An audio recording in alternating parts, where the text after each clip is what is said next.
안녕하세요. 공간 카운셀러, 공간치유 대표 윤주희입니다. 신세계 백화점 공간의 기준을 통해 인사드립니다.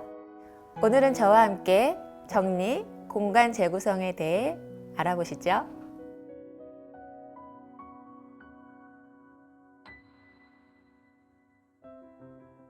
정리는요, 물건을 제자리에 넣는 것보다 훨씬 더 큰 의미를 갖고 있습니다.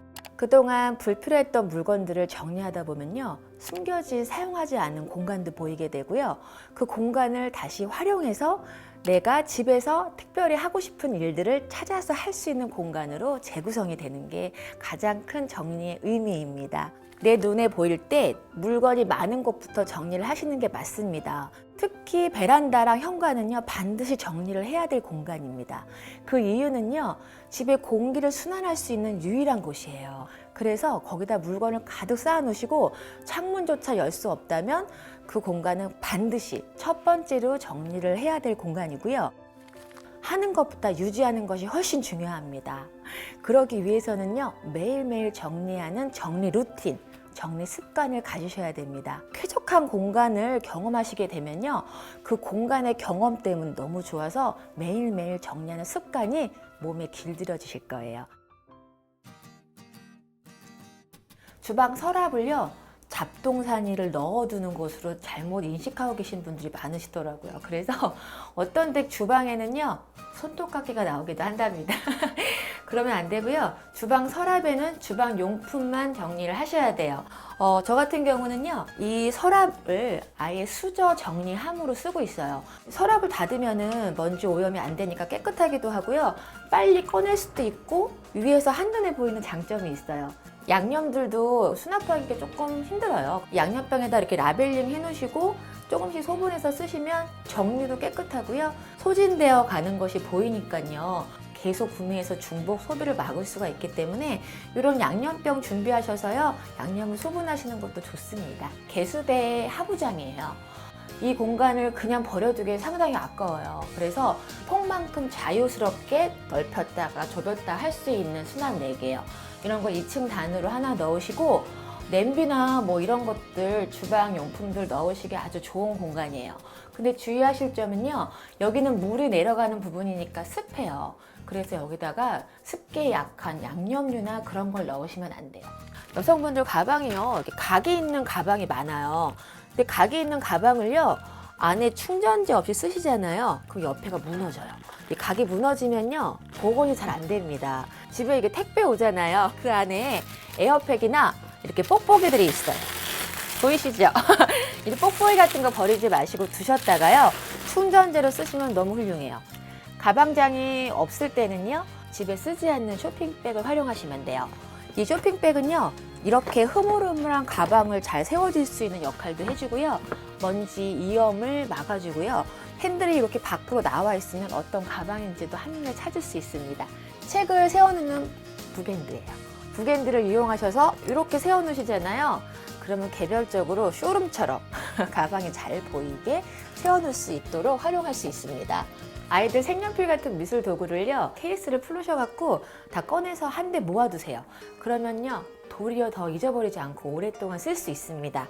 그리고 이렇게 이동할 수 있게 아이들한테 한꺼번에 넣어주고 원하는 위치에서 그림 그리고 다시 제자리에 넣을 수 있도록 그렇게 정리해 두시는 게 더 편리하고 좋으세요. 제가 아까 말씀드렸듯이 정리는 습관이 더 중요해요. 특히 아이들은요, 스스로 정리할 수 있는 습관을 길러주는 게 중요하거든요. 어른들 주방처럼요, 이렇게 트레이에다가 스스로 넣어서 이렇게 보관하고 정리할 수 있도록 이렇게 자리를 잡아주시면 좋습니다. 아이들 작품 쌓이면 고민되시죠? 그 부분을 해결할 수 있는 방법이에요. 아이들과 작품을 한 일주일 정도 전시해 두고요, 사진 찍어 놓은 다음에 아이와 함께 슬프지 않게 비워내시면 됩니다. 주방 사진을 보시면요, 많은 물건이 쌓여져 있어서 정작 식사를 할 수 있는 공간도 없고요, 조리를 할 수 있는 공간도 없어 보이시죠? 물건이 제자리만 찾아 들어가면요, 싱크대 위에 상판이 여유 있어져서 조리도 마음껏 하실 수 있고, 식탁에서 제대로 가족분들이 식사를 하실 수 있거든요. 옷장 보시면요, 가운데요, 이렇게 칸막이가 있어요. 옷을 이렇게 가로로 막 이렇게 쌓아놓는 거예요. 그러다 보니 중간에 있는 옷을 빼면 우르르 무너지는 거죠. 가운데 바구니 보이시죠? 바구니를 넣은 이유가요. 서랍처럼 사용하시는 거예요. 그래서 가운데를 꺼내도 무너지지 않게 유지가 되고 한눈에 보이니까 꺼내기가 쉽죠. 베란다를 보시면 베란다에 행거가 설치되어 있어요. 베란다는 난방이 되어 있지 않으면 습하고 햇빛이 바로 들어오잖아요. 그래서 옷감이 손상이 됩니다. 방 안쪽으로 들여서 옷만 넣을 수 있도록 행거를 다시 구성을 하셔서 거시는 것을 추천해드리고 권해드립니다. 그리고 요즘에 집에서 이제 재택도 하시고 여러 가지 취미 생활도 하시다 보니까요, 공간이 더 필요하게 되셨잖아요. 특별한 인테리어도 필요 없이요, 공간 재구성만 하시면 돼요. 지금 보이는 사진은요, 침실에 가벽을 세워두고요, 뒷부분을요, 서재 공간으로 활용한 겁니다. 사실 침실이라는 거는요, 잠을 자고 휴식을 취하는 공간이지 그 외의 것들을 많이 하지 않거든요. 그런 공간을 굳이 빈 공간으로 두지 마시고 저렇게 공간 분리를 해서요, 또 다른 공간으로 사용하시면 너무 좋습니다. 아이들이 아이방, 공부방에서 생활하는 시간이 길어졌습니다.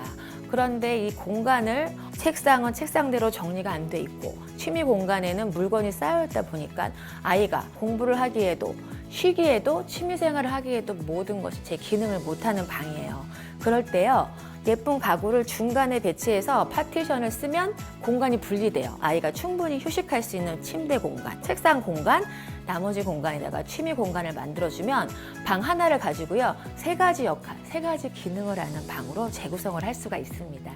요즘 이제 식품을 저장해야 될 일이 많아지셔갖고 팬트리 공간을 되게 필요로 하세요. 굳이 공사하지 마시고 쓰지 않는 다용도실을 활용하시면 돼요. 물론 습하지 않고 채광이 들어오지 않게 하신 다음에 식품을 저장할 수 있는 팬트리를 만드시면 훌륭한 공간 재구성이 됩니다.